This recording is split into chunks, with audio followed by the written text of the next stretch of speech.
तमाम जो ऑफिसर्स थे, कमिश्नरेट के जो अधिकारी थे, उन्होंने एक रोड मैप तैयार किया, एक पूरा बाकायदा एक प्लानिंग तैयार की कि किस तरीके से इस ऑपरेशन को अंजाम दिया जाएगा, किस तरीके से जो तथ्य क्लू जो टेक्निकल सर्विलांस के अंदर सीसीटीवी फुटेज के आधार पर सामने आए हैं, उनको ध्यान में रखते हुए कैसे कैसे आरोपी की गिरफ्तारी होगी। इसीलिए 2 दिन पहले पुलिस मुख्यालय में एक बड़ी मीटिंग आयोजित की गई और उसके बाद में अब यहाँ पर एक पहली जो सफलता थी जयपुर की पुलिस को कल मिली, जबकि रामवीर को महेंद्रगढ़ से हरियाणा से गिरफ्तार किया गया। और रामवीर ने बताया कि उसी ने सुखदेव सिंह गोगामेडी के 5 दिसंबर को हत्या के बाद में उसने नितिन फौजी और रोहित सिंह को यहाँ से पहले बाइक पर ले जाकर के पहले बगरू टोल प्लाजा तक ले गया, उसके बाद में नागौर डिपो की बस में बैठाया। वहीं से ये आरोपी पहले हिसार पहुंचे, हिसार के बाद में ये लोग हिमाचल प्रदेश में कुल्लू मनाली भी पहुंचे। यानी नितिन फौजी और रोहित सिंह सबसे पहले हिसार भागे जयपुर के बाद में, और हिसार से ये सभी लोग पहले दोनों जो शूटर थे वो कुल्लू मनाली पहुंचे, वहां रहे। उसके बाद में कुल्लू मनाली से होकर के वापस जब चंडीगढ़ पहुंचे, उस बीच पुलिस को सूचना मिली, भनक मिली, जयपुर पुलिस की टीम को, यानी जो 3 इंस्पेक्टर्स की टीम को चंडीगढ़ रवाना किया गया। लेकिन जब लगा कि हथियारों बदमाशों के पास हथियार हो सकते हैं, ऐसे में दिल्ली पुलिस की स्पेशल टीम का सहयोग लिया गया, वहां बुलाया गया और आखिरकार कल जयपुर पुलिस को महज 72 घंटों में जो आश्वासन 6 दिसंबर को धरना खत्म कराते वक्त राजस्थान की पुलिस ने दिया था कि 72 घंटे का वक्त हमको दीजिए, हम 72 घंटों में आरोपियों को पकड़ के लाएंगे, इस वारदात में जो भी शामिल है उनको पकड़ेंगे। और महज 72 घंटों के भीतर राजस्थान पुलिस ने जो कहा था वो कर दिखाया। 72 घंटों के भीतर राजस्थान पुलिस ने, उसके ऑफिसर्स ने मिलकर के तीनों शूटर्स को गिरफ्तार करने में एक अहम भूमिका अदा की है। तो अब तक 4 आरोपी, जिनमें 2 सहयोगी रामवीर, दूसरा सहयोगी उधम, 2 पकड़े गए। वहीं पर 2 आरोपी शूटर रोहित सिंह और नितिन फौजी अब तक गिरफ्तार हो चुके हैं। जी बिल्कुल विष्णु, एक बड़ी सफलता के तौर पर इसे देखा जा सकता है, क्योंकि महज 72 घंटे के अंदर पुलिस ने जो आश्वासन दिया था पीड़ित परिवार को, उसे पूरा करते हुए शूटर्स को भी गिरफ्तार किया है, उनके मदद करने वालों को भी। जैसा कि आपने बताया कि शूटर्स ने अलग अलग जगह पर फरारी काटी, क्या यह संभव है कि कुछ और लोग भी हो सकते हैं जिन्होंने इनकी मदद की हो? देखिए प्रियंका, एक बड़ी चैन इस पूरे घटनाक्रम में सुखदेव सिंह गोगामेडी हत्याकांड में, चूंकि जिस तरह से जिम्मेदारी लॉरेंस बिश्नोई के ही साथी रोहित गुदारा ने इस पूरे हत्याकांड के बाद में ली थी। उन्होंने कहा था कि इस हत्याकांड की जिम्मेदारी हम लेते हैं। वो एक पोस्ट जो है सोशल मीडिया पर सामने आई थी और उसमें जिम्मेदारी लेते हुए कहा कि चूंकि आरोप ये लगाया गया हत्याकांड की वजह जो बताई गई कि सुखदेव सिंह गोगामेडी लॉरेंस और रोहित गुदारा की गैंग से जो जुड़े हुए जो दुश्मन जो उनके हैं, उन दुश्मनों को सहयोग कर रहा है, इसी का बदला लेने के लिए सुखदेव सिंह की हत्या वो करवा रहे हैं। तो जो चैन है, अभी तो 4 आरोपी गिरफ्तार हुए हैं, जिसमें 2 शूटर हैं, 2 सहयोगी हैं। लेकिन इसमें क्या रोहित गुदारा की क्या भूमिका रहेगी, या फिर अन्य कौन कौन लोग हैं जिन्होंने जयपुर में या फिर हिसार में या फिर हिमाचल प्रदेश में इन दोनों शूटर्स को ठहराने का काम किया। देखिए पुलिस की और गाड़ियां जो यहाँ पर आ गई है, पूरा जाब्ता, यानी जयपुर एक तरफ यदि ERT का जाब्ता यहाँ पर लगाया गया तो एक बस और जयपुर पुलिस की जो जाब्ते की यहाँ पर बुलाई गई, तो कम से कम 100 पुलिसकर्मियों की टीम इस वक्त सोडा थाने पे बुला ली गई है। तमाम जो मैं आपको फिर से दिखा रहा हूँ, एक गेट ये जो है पहला गेट है जहां पर कमांडोज को लगाया गया है। वहीं पर करीब 50 मीटर की दूरी पर आगे की तरफ एक और गेट है जहां पर भी उस दरवाजे को भी बंद कर दिया गया है। मैं दिखा रहा हूँ चप्पे चप्पे का नजारा, देखिए किस तरीके से जो मुख्य गेट है वहां पर कमांडोज यहाँ पर लगाए गए हैं। हर जगह पर दरवाजे बंद कर दिए गए हैं और इन्हीं दरवाजों पर जो जयपुर पुलिस का जो जाब्ता है, ERT का जाब्ता है, हथियारबंद कमांडो जी, ये वो ट्रेंड कमांडो है जो किसी भी तरीके से निपटने के लिए, या फिर कहें कि ATS आतंकवादी निरोधक दस्तों की भी ये टीमें, बेहद प्रशिक्षण इनको दिया गया है किसी भी तरह की स्थिति से निपटने के लिए, गैंगवार से निपटने के लिए। ये कम उम्र के जो ये कमांडोज है अत्याधुनिक हथियारों के साथ में मौजूद है, लैस है, और इन्हीं को सुरक्षा की पहली पंक्ति में यहाँ पर सोडला थाने में तैनात किया गया है। हरिकृष्ण जो कि ERT के जो मेन इंस्पेक्टर हैं वो इनको डायरेक्शंस दे रहे हैं। वहीं पर अंदर की तरफ यदि मैं बात करूंगा तो जयपुर पुलिस के अलावा जो DCP साउथ है योगेश गोयल, वो यहाँ पर आरोपियों से पूछताछ करने में लगे हुए हैं।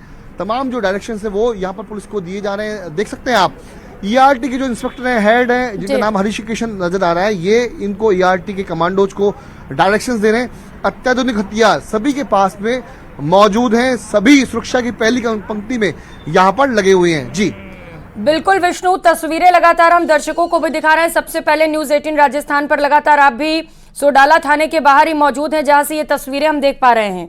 क्योंकि एक बड़े गैंग से ताल्लुक रखते हैं दोनों शूटर्स, तो इस तरीके के इंतजाम भी जरूरी हो जाते हैं। विष्णु, एक बार फिर से जरा उनकी क्राइम हिस्ट्री के बारे में जानकारी दीजिएगा। देखिए प्रियंका, सबसे पहले मैं बताऊंगा कि ईआरटी के अलावा जयपुर पुलिस की टीम को यहाँ रखा गया था। अब आरएसी का जो जाप्ता है, आरएसी का जाप्ता भी यहाँ पर सोडला थाने में बुला लिया गया है। आरएसी का पूरी बस, जो मैं कुछ देर पहले दिखा रहा था हाँ। कि आरएसी का पूरा जाप्ता, एक पूरी बस यहाँ पर बुलाई गई है। तो जयपुर पुलिस, आरएसी के अतिरिक्त फोर्स, उसके अलावा ईआरटी के कमांडोज, तमाम पुलिसकर्मियों को यहाँ पर रखा गया है। और यदि मैं बात करूंगा एक बार फिर से कि सहयोगी इस पूरी 5 दिसंबर को सुखदेव सिंह गोगामेडी का जो हत्याकांड हुआ था, उसमें पहली सफलता मिली रामवीर के रूप में, जो कि महेंद्रगढ़ का ही रहने वाला है। नितिन फौजी जो कि शूटर था, उसका मेन सहयोगी था, उसका बचपन का दोस्त था। 12वीं क्लास तक इन दोनों शूटर सहयोगी रामवीर और जो शूटर है नितिन, इन्होंने साथ साथ जयपुर में पढ़ाई की थी। और आखिरकार 9 नवंबर को जब नितिन फौजी ने, उसके साथियों ने महेंद्रगढ़ में पुलिस पे फायरिंग की, उसके बाद वो फरार हो गया। उसके बाद नितिन फौजी ने अपने साथी रामवीर को जयपुर भेजा। रामवीर ने ही जयपुर में नितिन फौजी के ठहरने की व्यवस्था यहाँ पर की थी, होटल में, और किसी परिचित के यहाँ पर ठहराया गया। करीब 15 दिन तक आरोपियों ने हत्याकांड की यहाँ पे प्लानिंग पूरी फुल प्रूफ तरीके से की। और आखिरकार जब एकदम क्लियर हो गया कि सुखदेव सिंह गोगामेडी 5 दिसंबर को घर पर मिलेगा, तब नितिन फौजी, उसके अलावा रोहित सिंह अपने साथी नवीन सिंह शेखावत को लेकर के उनके घर पहुंचते हैं। करीब 12:30 बजे का वक्त था, जबकि सबसे पहले जो नवीन शेखावत है, उसने सुखदेव सिंह गोगामेडी से बातचीत की। करीब 10 मिनट बाद जब सुखदेव गोगामेडी ने उन्हें मिलने के लिए अपने कमरे में बुलाया, तभी आरोपी ने बातचीत के बहाने मौका पा करके ताबड़तोड़ फायरिंग शुरू कर दी। और दोनों शूटर्स ने वहां मौजूद सुखदेव सिंह गोगामेडी को करीब 9 गोलियां मारी। करीब 7 गोलियां नवीन को मारी गई। और दोनों की हत्या करने के बाद में ये लोग सिक्योरिटी गार्ड को और एक व्यक्ति जो कि स्कूटी सवार था, हेमराज खटीक, उन्हें गोलियां मारते वहां से फरार हो गए। लेकिन उसके बाद जो राजस्थान में जिस तरीके का माहौल पैदा हुआ, वो एक तनाव जो पैदा हो गया था, राजपूत समाज सड़कों पर उतर आया था, सर्व समाज सड़कों पर उतर आया था। उसके बाद राजस्थान पुलिस के लिए बड़ा चैलेंज था कि किसी भी तरीके से आरोपियों को पकड़ के उनकी शिनाख्त हो, उनकी पहचान हो, और ये सभी आरोपी पकड़ में आए। ऐसे में 72 घंटे का जो अल्टीमेटम था, उसको राजस्थान पुलिस ने पूरा किया। DGP Umesh Mishra, ADG crime Dinesh MN, police commissioner Biju George Joseph और additional police commissioner Kailash Chandra Vishnoi के सुपरविजन में जो अलग अलग टीमें गठित की गई थी, एसपी करण शर्मा को उसमें शामिल किया गया। तमाम अफसरों ने मिलकर के एक रोड मैप तैयार किया गया। अन्य राज्यों की पुलिस से संपर्क किया। 5-5 लाख रुपए का इनाम घोषित किया आरोपियों पर, शूटर्स के ऊपर। और आखिरकार मैच 72 घंटों में बड़ी सफलता राजस्थान पुलिस को मिली है। रामवीर की यदि मैं बात करूंगा तो रामवीर, जो कि नितिन फौजी का सहयोगी है, रामवीर ने ही जयपुर में उनको ठहराया था। रामवीर जयपुर में रहकर के रामवीर ने पढ़ाई की थी। ऐसे में उसे जयपुर के बारे में पूरा नॉलेज था। यदि मैं बात करूंगा नितिन फौजी की, तो नितिन फौजी के खिलाफ आर्म्स एक्ट में जो मुकदमा दर्ज था, नितिन फौजी कुछ समय पहले जाट रेजिमेंट में भर्ती हुआ था, बहरोड में उसकी पोस्टिंग थी। लेकिन 9 नवंबर को नितिन फौजी, अब तक की जानकारी में सामने आया कि अपने परिजनों से गाड़ी ठीक करवाने के बहाने घर से निकलता, उसके बाद में वो घर नहीं पहुंचा।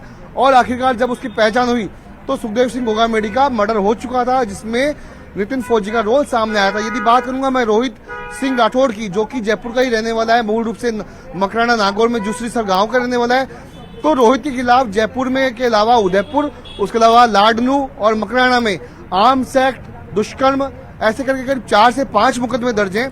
तो ऐसे में हम बता रहे हैं किस तरीके से रोहित के खिलाफ 4 से 5 मुकदमे दर्ज हैं। नितिन जो है हरियाणा में पुलिस पे फायरिंग करके फरार हुआ था। इस तरह से देखिए, ये जो पुलिस की गाड़ी एक बार फिर से यहाँ पे लगी हुई है, जो एडिशनल एसपी पारस जैन बाहर आ रहे हैं, बात करने की कोशिश करेंगे एडिशनल एसपी से बात करने की कोशिश करेंगे। सर कौन लाया गया? पारस जैन जी, पारस सर कितने लोग हैं सर नितिन फौजी के साथ? देखिए, कुछ बोलने को तैयार नहीं एडिशनल एसपी पारस जैन, कुछ बोलने को तैयार नहीं, चूंकि आज पूरे मामले में press conference DGP Umesh Mishra करेंगे। ऐसे में डीजीपी उमेश मिश्रा के साथ में ही वही कुछ इस पूरे मुद्दे के ऊपर बोलते हुए नजर आएंगे। और इसीलिए पारस जैन, जो कि अभी कुछ देर पहले ही हमारे सामने सोडला थाने से बाहर निकले थे, वो कुछ बिना कुछ बात किए मीडिया से वे बाहर चले गए। चूंकि पूरे मामले में प्रेस कॉन्फ्रेंस सीनियर डीजीपी को करनी है, एडीजी क्राइम को करनी है, पुलिस कमिश्नर को करनी है। ऐसे में जो बाकी जो अधिकारी हैं, वो इस पूरे मामले में बोलने से बच रहे हैं। जी बिल्कुल विष्णु, अभी फिलहाल अधिकारी कुछ भी कहने से बच रहे हैं, लेकिन जब प्रेस कॉन्फ्रेंस करेंगे अधिकारी तो जानेंगे भी कि क्या खुलासे करती है पुलिस। नितिन